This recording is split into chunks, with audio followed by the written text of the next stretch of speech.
The therapist I had while I was in foster care got struck off, and I have all the receipts. So I first met this therapist when I was 15. We'll call him David. David was the one professional in my life that stayed so consistent. There I would have like 6 foster carers and 8 social workers and 4 or 5 PAs.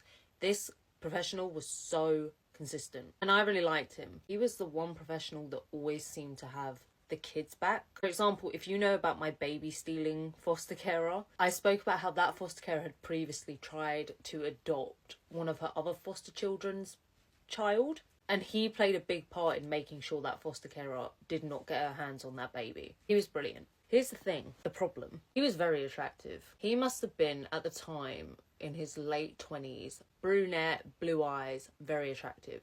And for me, it was a situation of, you know, when you can acknowledge someone's attractive without actually being attracted to them, if that makes sense. That was how I always felt. I wasn't attracted to him, but I could acknowledge this is a good looking psychologist. He would later use that to his advantage. And I will show all the receipts at the end. I've left foster care. Years later, I get my foster care records. Once you leave care, your psychologist may stay in touch with you for a bit. So while I was still under the leaving care team, he saw me for like another year or 2. Sporadically, because I didn't really feel like I needed a psychologist. I just wanted to forget the fact I'd ever been in care. So the last time I saw him was when I was 19. I get my foster care records when I'm 23, 24. Now, like I said, I always knew this psychologist had my back, but I didn't even realise how much so until I read my records. The amount of times he stuck up for me, I didn't even know. In my foster care records, I can see emails between professionals when they're discussing me and sort of discussing, why does Slaney act this way? Why is she like this? And he would just be like, why don't you ask her? How about we stop bitching about her and we ask her? Just little things like that. I decided I wanted to send him a message. I wanted to thank him for being such an important person in my life. Now, whether that was appropriate or not, that's a whole other debate, and looking back, maybe it wasn't. Maybe it wasn't appropriate of me to think it would be okay to reach out to this psychologist. This was a professional who really seemed to actually care about the foster children. And I thought, what's the harm in sending him a message? Like, I'd done the same for other professionals before. I'd had a really good social worker at one point, and I'd messaged her like, thank you for being so great. Anyway, I googled his name and I found his LinkedIn and I found his place of work and I found his work email address. I also saw at the top of the page, like, he had books on Amazon. Like, he'd been published, these psychology for children books. So I was like, oh my God, that's great. This is about, how long? I haven't seen him in like 6 or 7 years at this point. In the end, I decided not to message him. I just thought, I mean, he probably will remember me because I was quite memorable, but I just thought maybe it'd be a bit weird and maybe I'm not ready yet. So I didn't email him. Here's the thing. In 2019, I thought about messaging him again. So I googled his name again to get his LinkedIn page up and get his work email. His LinkedIn wasn't there anymore. The Amazon Google books weren't there anymore. What was there was a website. I can't remember what website it was. It was some sort of tribunal. It is no longer online. Now, luckily, I screenshotted some stuff. I didn't screenshot it all. And I wish I had, because like I said, the website, the whole information isn't there anymore.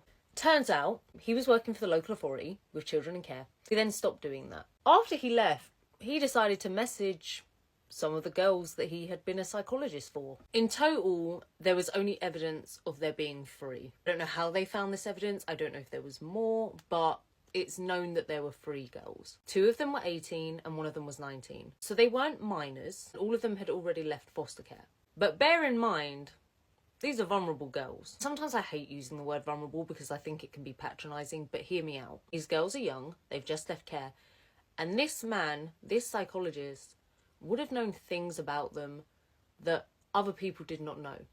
They would have told him their deepest, darkest thoughts, their most troubling thoughts, their most saddest memories. He knew it all. And what he did was he messaged these 3 girls individually, starting casually, like, oh hi, how are you, how's it been since you left care? It then very quickly turned into a, we should meet up soon. We're going to call these girls A, B and C. So it started off, he was speaking to girl A and he said things like, you know, I found you attractive, did you find me attractive? And then when girl A was like, yeah, I kind of did, he was like, oh, that's exciting. Another girl, he was like, oh, I could come to your house and bring you some wine. Now, like I said, these girls were not minors, but that's so inappropriate. It's the equivalent of say if one of my teachers reached out to me, one of my high school teachers, sure, it's okay because I'm legal, but the fact that that teacher was teaching me when I was a little kid and has no reason to be messaging me now, because this psychologist, he was done with them.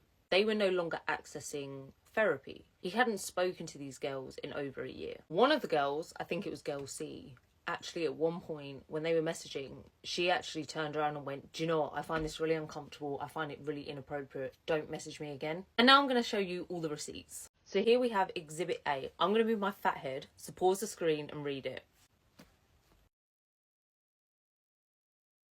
In this panel at this tribunal, the main thing they were trying to prove was that the psychologist was doing this with sexual motivations. Which him saying, I thought you were fit, which by the way is really cringy. If you're over the age of 30, stop using the word fit. I don't want to hear nobody saying, well, the girl wanted it, the girl was replying. I don't want to hear none of that. If you don't understand, you don't understand. He also, this little bit at the bottom, which, you know, you couldn't see anyway, he had disclosed to the girl that he liked to take Class A's while he was working. So he was on drugs when he was giving us our psychology therapy sessions. By the way, I don't know how any of this came out. I'm assuming one of the girls reported him, and then I don't know if they asked other people, but this is why I think there could be more. Moving on to the next picture. I'll move my head, pause it. So this is who I said was girl C. This is the girl who said, I find this inappropriate, don't message me again. So David, honestly, I don't know why I use fake names. These people don't deserve fake names. So David had said, oh, I know you're living here. I visit there quite a lot. I could come see you. And to which she said, no, I don't want to. And as it also says, they hadn't spoken in like 2 years and contact was always initiated by him. All the girls, he would message them first. And now we have this one. Again, it's just going over the facts that they can prove that it was sexually motivated. That was the whole point of messaging these girls. And the last one is this one. The last screenshot I have, and it annoys me that I don't have more, but this is the last one.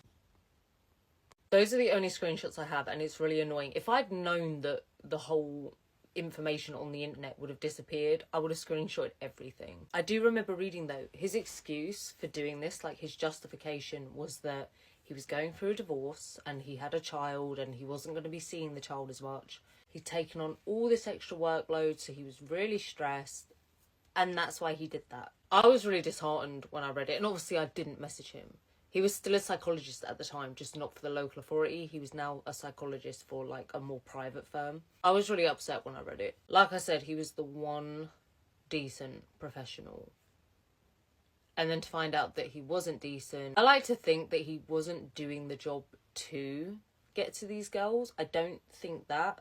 But it is very convenient that as soon as he stopped working for the local authority, he started talking to those girls. It also seems very convenient that all of them were over the age of 18 and no longer in foster care. I feel like there's some sort of calculation behind that. Like, he's deliberately not messaging under 18s.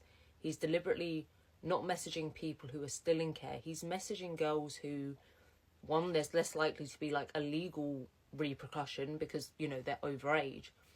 But also they're less likely to, you know, be around a foster carer or be around a social worker who they could tell. It does seem a bit calculating to me. Every couple of months, I like look up his name just to see if this tribunal report thing ever comes back online because I'm desperate to find it. I actually found his LinkedIn the other day, and one, he's not good looking anymore, and two, he is not a psychologist anymore. I'm not sure if he ever got struck off. I'm assuming he did, but I can't say that 100%. It's just really bad. I don't even know, like, what else to say.